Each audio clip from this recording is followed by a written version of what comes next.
Bonjour et bienvenue à nos rendez-vous d'experts. Nous sommes très heureux de vous accueillir pour traiter d'un sujet plus que d'actualité. Comment gérer les impacts psychologiques liés à la crise sanitaire sur vos personnels? Ce thème suscite beaucoup d'intérêt car vous êtes de nombreux établissements privés, publics ou associatifs présents avec nous et nous vous en remercions sincèrement. Avant de démarrer, un petit point d'organisation. Nous aurons une session dédiée aux questions-réponses à la fin des interventions. Donc, tout au long de ce webinaire, vous pouvez poser vos questions dans l'onglet prévu à cet effet que vous retrouvez sur la droite de votre écran. Pour animer ce webinaire, dont deux experts parmi nous, donc nous accueillons tout d'abord Brigitte Vaudelon, psychologue et coach, auteur du très beau livre « La résilience, ça se cultive au quotidien ». Bonjour Brigitte. Bonjour Agnès, bonjour à tous. Et nous accueillons également Damien Latrace, psychologue clinicien, coordonnateur de l'activité soutien psychologique et cofondateur de l'agence Apsis Conseil. Bonjour Damien. Bonjour Agnès, bonjour à tous. Alors ce webinaire se déroulera en 3 parties. Tout d'abord, nous traiterons des effets de la crise sur vos personnels. Puis nous verrons les besoins qui sont générés ou amplifiés par cette crise que nous vivons. Et enfin, nous finirons par la résilience comme levier d'action efficace et innovant pour vos personnels. Donc, nous démarrons et je donne la parole à vous, Damien. C'est à vous. Merci Agnès et bonjour à tous. Merci à Cham également pour l'invitation. C'est toujours un plaisir de travailler avec vous au profit de l'accompagnement des personnels soignants. Donc, il me revient pour l'introduction de ce webinaire, de vous présenter quelques chiffres assez alarmants sur l'état psychique, effectivement, des professionnels de santé dans les établissements sociaux et médico-sociaux. Alors, non pas pour ternir, je dirais, l'ambiance en ce début de journée, mais plutôt pour vous présenter, à presque un an de cette crise sanitaire, un état des lieux, un bilan avec quelques chiffres clés qui nous sont donnés notamment par Santé publique France, avec effectivement, on s'en rend compte, de septembre 2020 à novembre 2020, en seulement 2 mois, une augmentation massive des diagnostics de troubles anxio-dépressifs. Également, si l'on fait le focus sur effectivement les professionnels de soins, on se rend compte que 74% affirment que la crise a clairement dégradé leurs conditions de travail. Comme nous allons le voir un petit peu plus loin, cette crise elle est venue exacerber des troubles déjà existants. Nous avons également 40% de ces personnels de soins qui ont consulté un spécialiste, un médecin, un psychologue ou un psychiatre. Et on s'en rend compte effectivement en tant que psychologue, on a eu vraiment et encore aujourd'hui un tsunami psychiatrique avec une augmentation massive des demandes de prise en charge. 84% également de ces professionnels estiment qu'être reconnus les protégerait de leur souffrance. Alors ici, il faut y entendre 2 modes de reconnaissance, à la fois celle du psychologue qui va effectivement reconnaître cette souffrance, l'écouter, la recueillir, la qualifier, la diagnostiquer parfois pour mieux l'accompagner, mais également cet appel à la reconnaissance de l'employeur par rapport au niveau de souffrance généré dans le travail par des conditions sanitaires très spécifiques.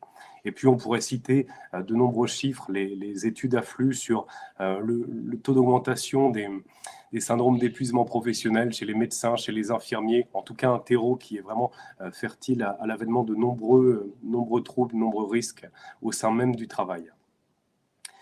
Alors, très simplement, et on s'accorde tous en tant que professionnels du soin pour le constater, à la fois dans les consultations, je dirais privées, auprès des familles, auprès des couples, mais également dans le milieu professionnel, cette crise, elle va surtout exacerber des troubles déjà existants. Et les tensions qui existaient hier vont vraiment se transformer avec cette crise en conflit.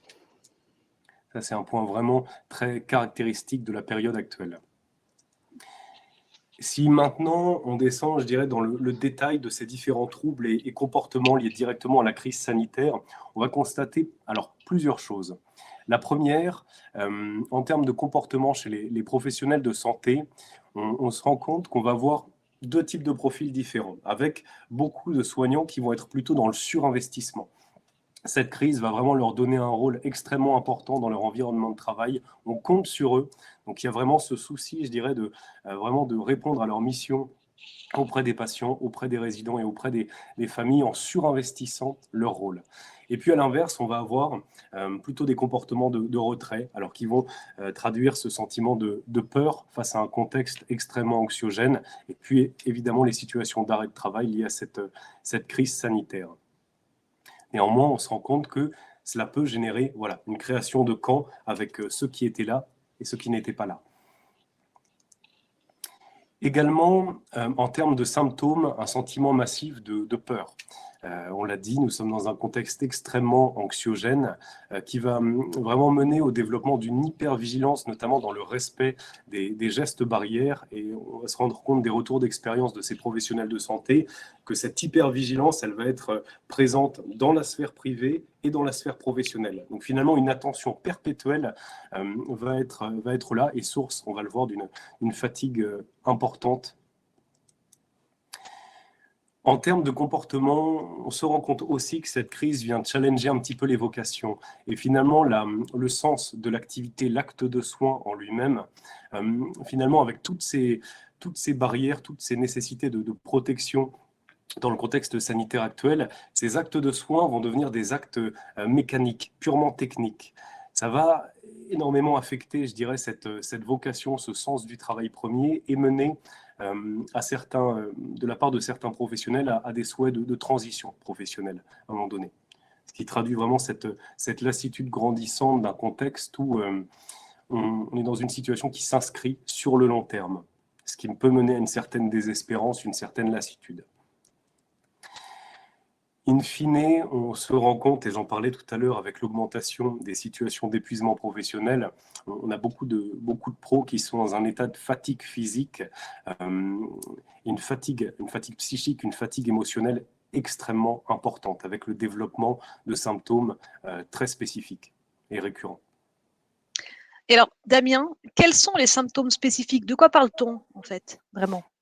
Alors, c'est évidemment très variable d'un individu à l'autre. Pour autant, dans les motifs de plainte récurrents que nous allons avoir chez ces professionnels de santé, on va avoir de manière massive alors ce sentiment de fatigue, cette expression de fatigue, des conflits, on l'a dit à l'échelle organisationnelle, beaucoup de troubles du sommeil. Énormément de troubles du sommeil, troubles du comportement alimentaire également, une certaine labilité émotionnelle avec des situations qui les mettent sous tension. Voilà.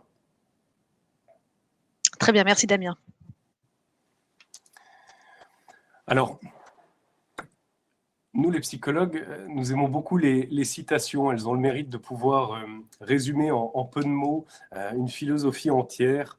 Je crois que Brigitte en a quelques-unes sous le coude, sans vouloir vous spoiler, pour pouvoir vous présenter le concept de résilience et en quoi cela peut constituer une hygiène de vie au quotidien pour renforcer la capacité des équipes et des individus à faire face. On a trouvé que Sénèque, pour ça, était un bon mentor. Alors effectivement, la vie, ce n'est pas d'attendre que l'orage passe, c'est d'apprendre à danser sous la pluie. Nous, ce qu'on constate dans cette crise en tant que professionnel de santé, c'est qu'elle a été aussi l'occasion pour des établissements et des professionnels, même si le chemin reste encore long à parcourir, de pouvoir aller vers des solutions de soutien psychologique, lorsque spontanément, ils ne l'auraient pas fait. Donc ça veut dire que c'est l'occasion aussi, durant cette crise, de pouvoir, je dirais, créer des automatismes pour aller vers une meilleure qualité de vie au travail demain, grâce à des outils psychothérapeutiques, des approches psychocorporelles, du coaching également. Nous, on se rend compte en termes de retour d'expérience qu'en fait, on a utilisé ce qu'on connaissait déjà avec des groupes de parole, du soutien psy individuel, avec néanmoins, encore une fois, cette variante qui était la demande de la part des professionnels d'aller vers des approches moins conventionnelles, avec des approches psychocorporelles, alors notamment le MDR, toutes les techniques qui vont viser aussi, je dirais, à diminuer l'angoisse, ce qui est normal dans un contexte extrêmement anxiogène où finalement ce stress se chronicise et vient s'inscrire dans le corps et impacter la santé mentale. Il y a vraiment cet appel à avoir des outils concrets, on va le voir tout à l'heure, pour pouvoir descendre un petit peu en pression. Et finalement, nous, durant cette crise, toutes ces approches avec les groupes de parole, tous ces leviers d'accompagnement individuel, nous les aurons surtout développés en distanciel et on s'est rendu compte en fait que c'était l'occasion de nous adapter, nous, en tant que professionnels de la santé, pour toucher, couvrir également ce champ de la santé psychique et être dans un acte de soins à distance. Et en fait, on s'est rendu compte que ça permettait aussi de toucher des populations qui, crise sanitaire ou pas, n'avaient pas l'habitude d'aller chez le psychologue. Dans les zones, par exemple, extrêmement sinistrées en termes de psychologues ou chez les professionnels qui auraient développé des phobies sociales, qui se situeraient en arrêt de travail, n'auraient pas forcément la possibilité d'aller voir le psychologue. Là, on a pu identifier justement des leviers nouveaux grâce à cette crise.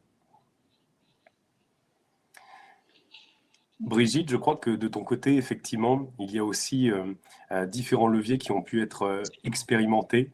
Oui, donc effectivement, si l'on poursuit sur les solutions qui ont été mises en place par le groupe CHAM pour répondre à la demande des établissements et des personnels, on a été amené aussi à innover.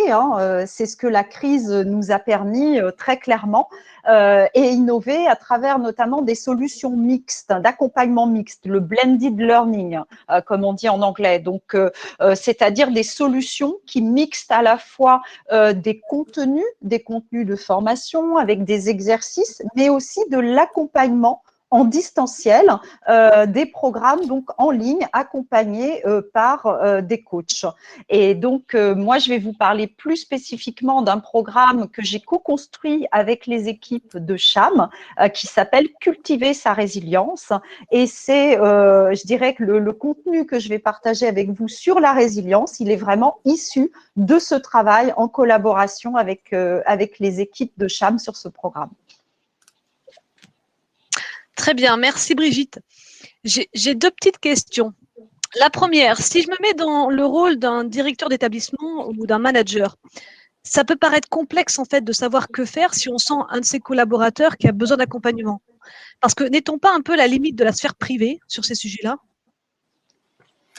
Oui, alors il y a la question effectivement de l'imputabilité du mal-être à l'employeur ou à la sphère privée par rapport au choix de vie personnelle, à l'histoire de chacun. Ce dont on se rend compte, c'est que même lorsqu'un motif, je dirais, de mal-être trouve son origine dans la sphère privée, ça va avoir un impact sur la sphère professionnelle. Alors, est-ce effectivement à l'employeur de les prendre en charge spontanément? Le sujet est discutable. Pour autant, on peut également se dire que au vu des impacts que cette situation de souffrance peut avoir sur le lieu du travail en termes d'implication, en termes de motivation, en termes d'absentéisme, finalement, l'employeur a bien son rôle à jouer pour pouvoir, je dirais, prévenir l'ensemble de ces risques qui vont avoir une incidence sur la qualité du soin. Très bien. Et ma deuxième petite question, c'était, dans certains établissements, il y a un psychologue en interne. Alors, pourquoi faire appel à un psychologue externe? Oui, vous avez raison, Agnès. En fait, alors ça a été, il y a eu le développement à une période de beaucoup de psychologues, effectivement, qui sont intervenus dans les établissements, les psychologues de service qui étaient très sollicités, effectivement, par les professionnels. Alors, ce qui est toujours délicat, c'est que dans ces cas-là, le psychologue est employé, effectivement, par l'employeur. Ce qui veut dire que parfois, les professionnels de santé peuvent, je dirais, être un peu partagés, même s'ils en ont clairement besoin, avec l'idée qu'ils puissent aller consulter en interne, mais que peut-être ce qui se dira ne sera pas totalement confidentiel. Ça, c'est un aspect. Et je dirais l'aspect le plus important, c'est que chez les psychologues, vous avez plus d'une trentaine de spécialisations différentes. Vous avez des psychologues qui vont davantage intervenir sur le champ des groupes de parole, sur le champ de l'analyse des pratiques professionnelles. D'autres qui vont être spécialisés plutôt dans ce qu'on appelle la cure par la parole, qui permet aux professionnels, aux patients de mettre en mots. Quand d'autres vont être spécialisés plutôt dans les thérapies brèves, qui seront, elles, plus adaptées, par exemple, à la gestion de certains traumatismes, de certains accidents qui peuvent survenir sur le lieu de travail. Et justement, le contexte actuel a été très propice à justement des visions, certaines expériences traumatiques qui nécessitent des approches bien particulières. Très bien. Merci beaucoup, Damien. On entend beaucoup parler de résilience dans un contexte d'événements traumatiques. Brigitte, pouvez-vous nous en dire plus? Alors, bien volontiers, puisque c'est un sujet que j'ai exploré et qui me passionne. Donc, j'espère vous faire partager cette passion pour la résilience aujourd'hui. L'approche que je vais vous présenter est vraiment, je dirais, en préalable. C'est une approche qui s'adresse à tous. Vous parlez effectivement, Agnès, de trauma. On a cette notion que la résilience, effectivement, on l'active suite à des choses traumatisantes ou potentiellement traumatisantes. L'approche que je vous propose aujourd'hui, c'est une approche pour tout le monde. Elle s'adresse à tous et pas uniquement aux gens qui vont mal, puisque, vous le verrez, il y a une vraie dynamique de prévention, en fait. Et c'est d'autant plus important que nous sommes aujourd'hui au cœur des établissements de santé, des établissements médico-sociaux, que l'on s'adresse à vous qui êtes en train de soigner ou d'accompagner d'autres personnes. Et ce que je vais vous proposer, c'est de prendre soin de vous-même aussi, de prendre ce webinaire et ces outils et ces informations pour vous-même. Parce que, comme le disent les hôtesses dans l'avion, en cas de dépressurisation, mettez d'abord votre masque à oxygène et ensuite, vous pourrez mieux aider les personnes qui sont autour de vous. Donc, ce que je vais vous proposer aujourd'hui, c'est de vous mettre aussi au cœur de votre propre attention, de prendre soin de vous-même avant de pouvoir envisager de prendre soin de vos personnels, de vos patients ou des personnes que vous accompagnez. Voilà. Donc, la résilience, la définition en fait de la résilience que je souhaite partager avec vous aujourd'hui, c'est une définition qui est issue de la psychologie positive. La psychologie positive, c'est pas considérer que tout va bien dans le meilleur des mondes. On n'est pas chez les bisounours en psychologie positive. C'est un champ très sérieux de la psychologie qui étudie scientifiquement le fonctionnement humain optimal. Qu'est-ce qui fait que les gens qui vont bien, que les gens qui se remettent d'épreuves de vie s'en remettent? Donc, on étudie ce qui fonctionne bien pour en tirer un certain nombre d'enseignements, de leçons, de pratiques. Voilà ce qu'est la psychologie positive. Et donc, dans cette approche, la résilience n'est autre que la capacité à rebondir face à l'adversité. L'adversité, c'est quelque chose qui se met en travers de mon chemin, que je n'ai pas souhaité. C'est cette capacité à rebondir, mais aussi à grandir, c'est-à-dire à apprendre de ce qui m'arrive dans la vie. Voilà. Et pour illustrer cela, Damien vous disait effectivement, nous aimons bien les citations parce que parfois ça parle beaucoup plus que des grands concepts. La citation de Nelson Mandela à ce titre illustre très bien cette approche de la résilience quand il dit « Ne me jugez pas par mon succès, jugez-moi par combien de fois je suis tombée et je me suis relevée. » Donc la résilience, c'est pas de ne pas tomber, c'est de pouvoir apprendre à se relever une fois qu'on est tombé. Et ça, c'est un exercice et ça s'entraîne aussi. Donc, pour aborder en fait cette notion très vaste de résilience, je vous propose de la découvrir à travers 4 dimensions en fait, des dimensions qui sont complémentaires et qui permettent de structurer en fait l'approche. Et ce sont exactement les mêmes dimensions que les dimensions du programme en ligne Cultiver sa résilience. Et par quoi on commence dans le programme en ligne? On commence par la résilience physique. Damien vous a parlé tout à l'heure des risques de burn-out, vous a parlé tout à l'heure d'un certain nombre de symptômes et de mal-être. Il est absolument indispensable quand on traverse des choses difficiles de prévenir le stress chronique, d'éviter de tomber en stress chronique. Donc cet aspect de résilience physique vise à ça. Il y a également un aspect de résilience émotionnelle. Damien vous disait, grande fatigue émotionnelle chez les professionnels de santé et des établissements médico-sociaux. Effectivement. Donc, comment on prend soin également de ces émotions pour ne pas se laisser embarquer par des émotions négatives, comment on rebooste ces émotions positives. Il y a également un aspect de résilience mentale. Ce n'est pas simple parce que notre mental est le premier à vouloir nous piéger parfois en nous faisant croire des choses qui ne sont pas forcément la réalité. Donc, la résilience mentale, c'est aussi d'apprendre à déjouer ça, à identifier un certain nombre de pièges mentaux et à piloter ses pensées. Comme un sportif apprend des gestes techniques, on peut aussi apprendre à piloter ses pensées. Et puis, il y a la résilience par l'action, qui est le fait de pouvoir mettre en œuvre un certain nombre de choses qui nous permettent effectivement de surmonter des difficultés et d'avancer malgré tout. Voilà, donc ça c'est l'approche en 4 dimensions que je vous propose. Pour commencer avec la résilience physique, alors bien évidemment le programme en ligne est beaucoup plus riche que cela, mais nous sommes, je dirais, pris par le temps. Donc j'ai sélectionné simplement 2 exercices dont je souhaite vous parler.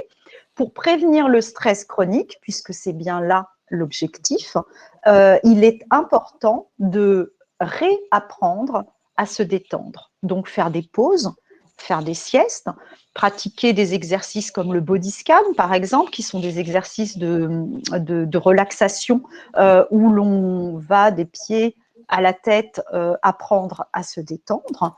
Et puis, des petites pratiques toutes simples et terriblement efficaces, comme la respiration de cohérence cardiaque, qui consiste à respirer sur un certain rythme en inspirant plus rapidement que l'on expire. Ce que je vais vous proposer à ce stade du webinaire, puisque je vous ai invité aussi à prendre soin de vous-même avant de prendre soin des autres, je vais vous inviter à poser vos 2 pieds bien à plat au sol, d'étendre votre dos et de pouvoir tout simplement vous fermer les yeux si cela est confortable pour vous. Et vous pouvez mettre vos mains sur le ventre ou sur vos cuisses et simplement porter votre attention à votre respiration. Simplement vous concentrer sur votre ventre qui se gonfle à l'inspiration et votre ventre qui se dégonfle à l'expiration. Simplement constatez votre respiration telle qu'elle est maintenant, sans la juger. Et peut-être faire un doux effort pour approfondir cette respiration en la situant au niveau de votre ventre. Et veillez quand vous expirez à expirer le plus doucement, le plus tranquillement possible. Voilà, simplement cela. Et maintenant, vous pouvez à nouveau ouvrir les yeux si vous les aviez fermés. Vous êtes autorisé à vous étirer, à bâiller. Voilà, n'hésitez pas à bâiller et à reprendre le cours de ce webinaire. Voilà. Donc ça, c'est une petite pause, vous voyez, qui fait moins de 2 minutes et que l'on peut faire facilement aussi avec des applis, puisqu'il existe des applis de cohérence cardiaque qui nous invitent effectivement à inspirer sur 4 secondes et à expirer sur 6 secondes. Et si vous faites cela 3 fois par jour, à raison de 3 minutes par jour, vous en retirerez déjà certains bénéfices. Alors, je ne dis pas que ça suffit dans un contexte hautement stressant et anxiogène, mais c'est un petit pas. Et on peut considérer tout ce que l'on fait pour soi comme un petit pas vers soi-même et vers sa santé. Voilà, pour la résilience physique. Maintenant, je vous ai parlé aussi tout à l'heure de la résilience émotionnelle. La résilience émotionnelle, c'est intéressant, c'est important, parce qu'on a tendance à se laisser embarquer dans des pensées négatives quand on rencontre des difficultés et donc dans des émotions négatives de style la peur, la colère, la tristesse. Voilà, des émotions qui ne sont pas forcément très agréables. Or, il est possible et il est même souhaitable en période difficile de mobiliser ces émotions positives. Et pour cela, il existe un certain nombre de pratiques que l'on peut s'entraîner à faire, hein, parce que c'est un entraînement, tout ça, que l'on peut mettre en œuvre. Et notamment, on peut choisir une pratique, la mettre en œuvre pendant 3 semaines. Et je vous invite, par exemple, à essayer la cure de kiff. La cure de kiff, ça consiste en quoi? Ça consiste à, le soir, que ce soit avant de s'endormir ou au dîner, en famille, se remémorer des bons moments de sa journée ou se remémorer des bons moments de sa semaine à la fin d'une semaine. Se les remémorer pour les revivre, en fait, pour s'en nourrir à nouveau. Parce que bien souvent, on ne passe pas assez de temps, on ne consacre pas assez d'attention aux choses chouettes qui nous arrivent. Donc, ça peut être simplement un rayon du soleil, simplement l'attention de quelqu'un que l'on apprécie, et de pouvoir effectivement mettre en œuvre une cure de kiff pour se rebooster, comme on prendrait en fait des vitamines, parce que ce sont véritablement des vitamines émotionnelles.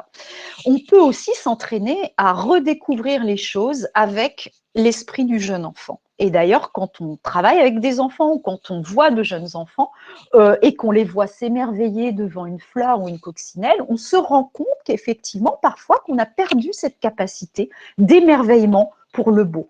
Beaucoup de personnes, à l'occasion de la crise sanitaire, ont redécouvert les joies de la nature quand elles ont pu retourner dans la nature. Donc, c'est redécouvrir avec cet esprit innocent, ça fait énormément de bien.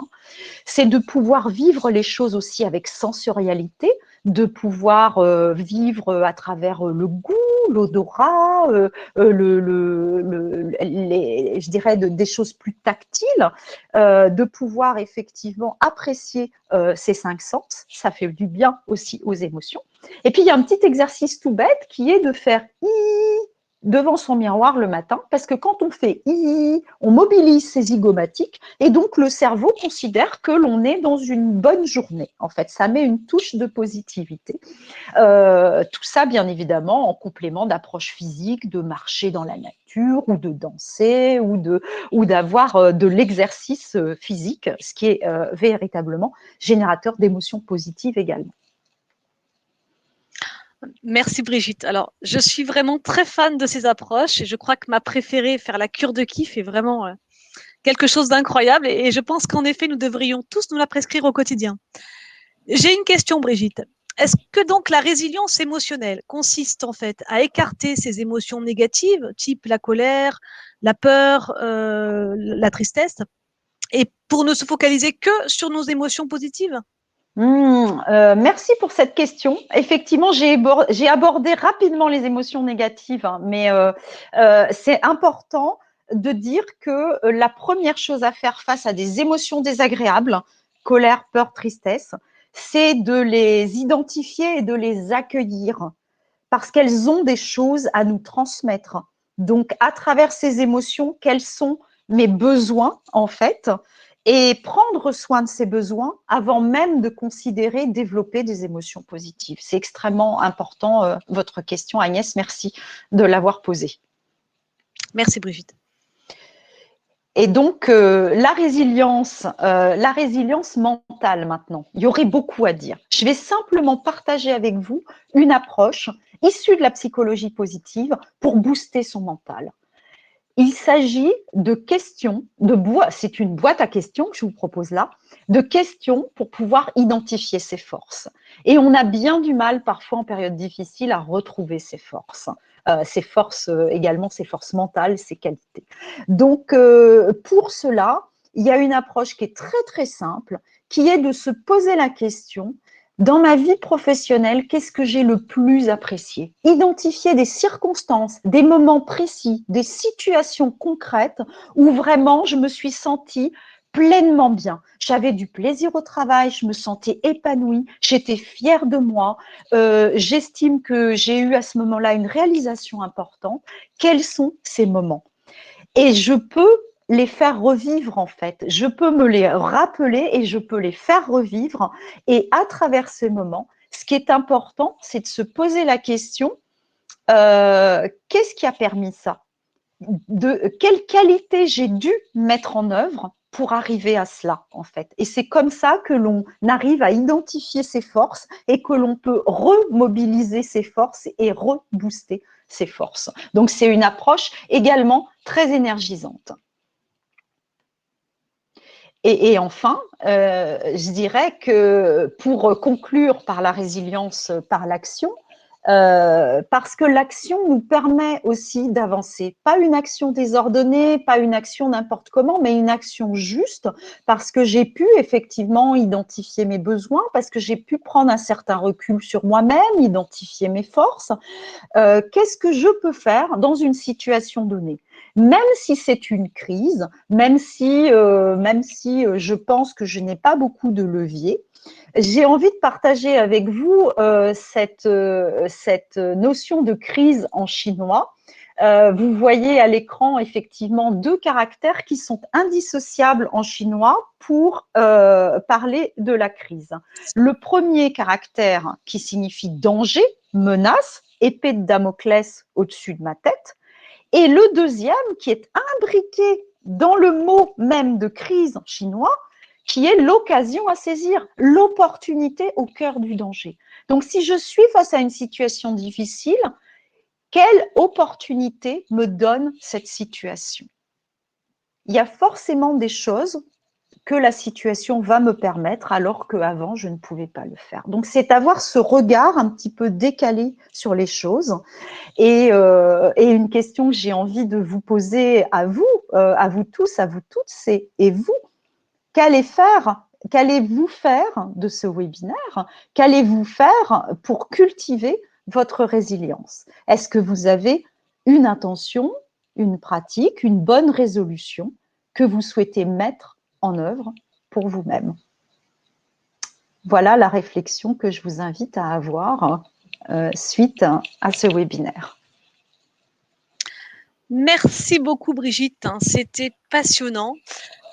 Pour aller plus loin, je vous invite à découvrir le superbe livre justement de Brigitte, La résilience, ça se cultive au quotidien. Il vous donnera plein d'autres billes, des exercices, une approche très ludique de la résilience, un livre vraiment qu'on vous conseille de lire et ou d'offrir, parce qu'il fait un bien fou et je pense qu'en ce moment, on en a tous besoin. Nous allons passer maintenant donc à la session des questions-réponses. Vous êtes nombreux à en avoir posé, donc dans le temps imparti, nous ne pourrons malheureusement pas tout y répondre. Par contre, et ça permet de répondre déjà à quelques questions, oui, nous vous enverrons d'ici quelques jours un lien vers un replay de ces interventions. Et avec ce lien, vous trouverez à ce moment-là par écrit la réponse à toutes vos questions. À tout de suite.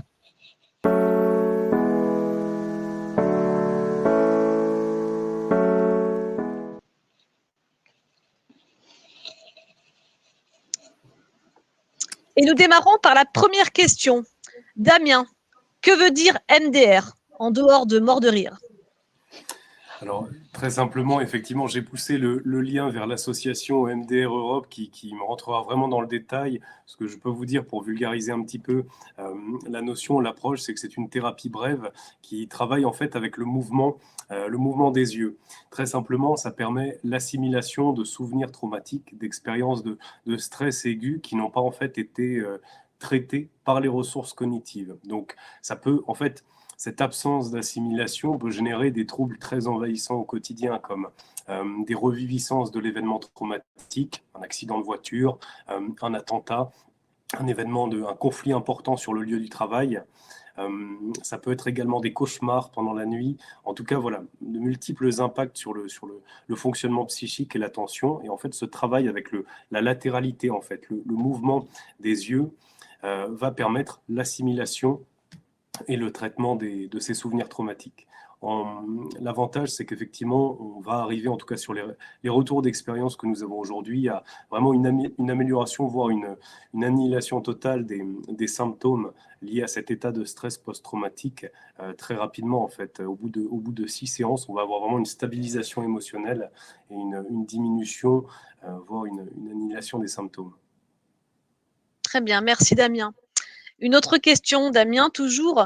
L'IMDR en distanciel, est-ce envisageable?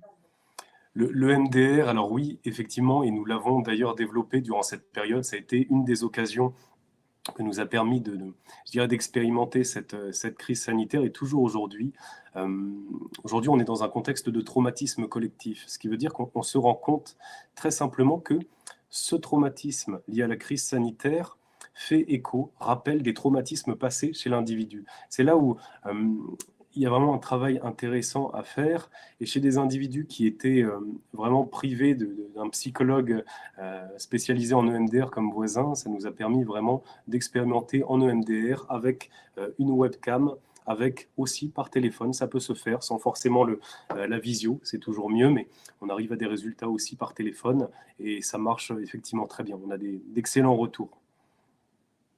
Très bien. Une autre question, Brigitte. Sur le dernier slide, je passe à l'action. Avez-vous un exemple concret pour illustrer le passage à l'action? Ah, on ne vous entend pas, Brigitte. Le son est coupé. J'avais enlevé mon micro pour laisser la parole à Damien. Pour illustrer l'opportunité au cœur même de la crise ou pour illustrer le passage à l'action? Le passage à l'action, je pense. Le passage à l'action, ça peut être très, très simple en fait. Hein. C'est de pouvoir décider aujourd'hui, maintenant, de quelque chose qui vous ferait du bien et de le mettre en œuvre, tout simplement. Parfois, on se perd dans des concepts élaborés alors que la vie peut aussi être très, très simple. De quoi ai-je envie, de quoi ai-je besoin et de pouvoir simplement se l'accorder.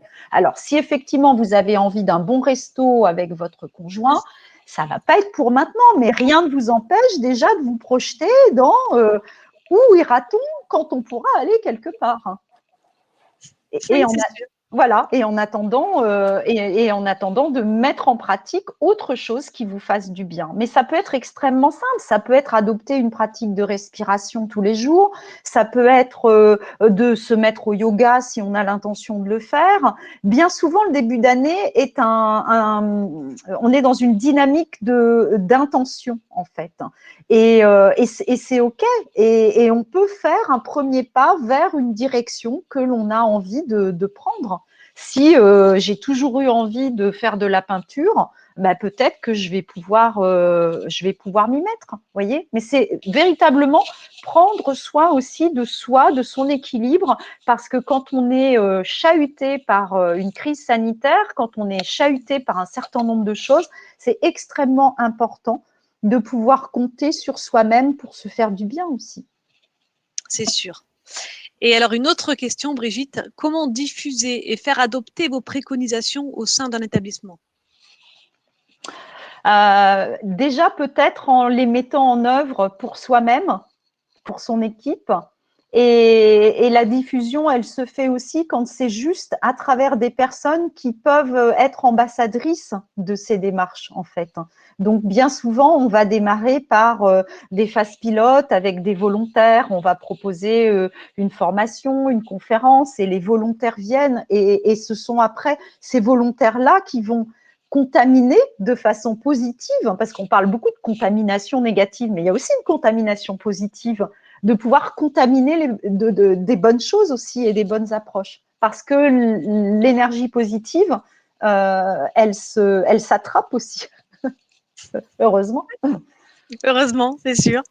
Merci Brigitte. Une autre question, Damien. Un accompagnement de type soutien psy ou coaching est-il aussi efficace à distance qu'en présentiel? Alors, en fait, j'avais il y a quelque temps quelques a priori à ce sujet, et puis la nécessité a fait que j'ai été amené personnellement à animer un groupe de parole en distanciel. On a mis en place quelques retours d'expérience avec des psychologues, et en fait, notamment lors du confinement, l'enjeu social est extrêmement important. Ça nous fait d'ailleurs anticiper l'après-crise. Il y aura un temps de reconstruction des équipes qui sera vraiment extrêmement important. Et on se rend compte aujourd'hui qu'il y a une gratitude importante des professionnels lors des groupes de parole, y compris en visio, parce qu'il y a ce besoin en fait d'avoir un espace neutre, un espace extérieur où les gens peuvent en fait vider leur sac, mettre en mots. Et ça, c'est des choses qui marchent très bien à distance également. La seule limite, évidemment, c'est l'accès à la technologie. Oui, bien sûr. Encore une autre question, Brigitte. Si ces émotions ont des choses à nous dire pour les appeler négatives? Ah, pourquoi les appeler négatives alors qu'elles ont des choses à nous dire? Ouais. Alors ça, c'est une excellente remarque. C'est vrai qu'il serait plus juste de parler d'émotions désagréables. Il y a des émotions agréables que l'on souhaite vivre, hein, quand on se sent bien, quand on est dans la joie, etc. Et puis, il y a des émotions qui ne sont pas négatives en elles-mêmes, puisqu'elles ont effectivement des messages à nous transmettre et des choses à nous dire, qu'il serait plus juste effectivement d'appeler les émotions désagréables. Parce que c'est vrai que c'est pas agréable d'avoir peur, c'est pas agréable d'être triste, c'est pas agréable d'être anxieux. Et pour autant, les émotions sont des messagères, hein, donc elles nous disent quelque chose de nous-mêmes et de nos besoins à un moment donné. Excellente question. Merci. Une autre, pour Brigitte, le clean language, pardon, est aussi une belle approche. Qu'en pensez-vous, Brigitte? Alors, clean language, c'est une approche que je ne connais pas, mais moi, ça m'évoque la communication non violente, peut-être, c'est-à-dire le fait de se dire les choses, mais en partant de ce que l'on ressent, sans accuser l'autre, en fait, sans faire porter à l'autre la culpabilité d'une action ou d'une intention. Ça m'évoque ça, en fait. Donc, ce sont des approches très constructives parce que je m'exprime et je m'exprime honnêtement, mais tout en respectant l'intégrité psychique de l'autre. Je ne l'accuse pas, je ne le rends pas responsable d'intentions ou de mauvaises choses, en fait. Donc, effectivement, ce sont de très, très bonnes approches, notamment dans les collectifs de travail. Très bien, merci. Le temps est imparti. On va devoir donc s'arrêter là. C'est un sujet passionnant. J'imagine que vous avez encore plein de choses à nous partager. Merci beaucoup en tout cas. C'était extrêmement riche d'enseignements. Donc merci pour vos interventions, Damien. Merci Brigitte. Comme je vous le disais, nous vous enverrons d'ici quelques jours le lien vers le replay de cette intervention, de ce webinaire. Et avec, vous aurez justement aussi toutes les autres réponses aux questions que vous avez posées, parce que malheureusement, avec le temps qui nous était imparti sur cette session, nous n'avons pas pu répondre à toutes vos questions. Mais c'est sûr, vous aurez la réponse à toutes vos questions dans l'email qui vous sera envoyé d'ici quelques jours. Merci à tous de votre participation et rendez-vous dans un très prochain rendez-vous d'experts. Merci Damien, merci Brigitte. Et à bientôt. Merci à tous et prenez bien soin de vous. Merci, au revoir. Au revoir.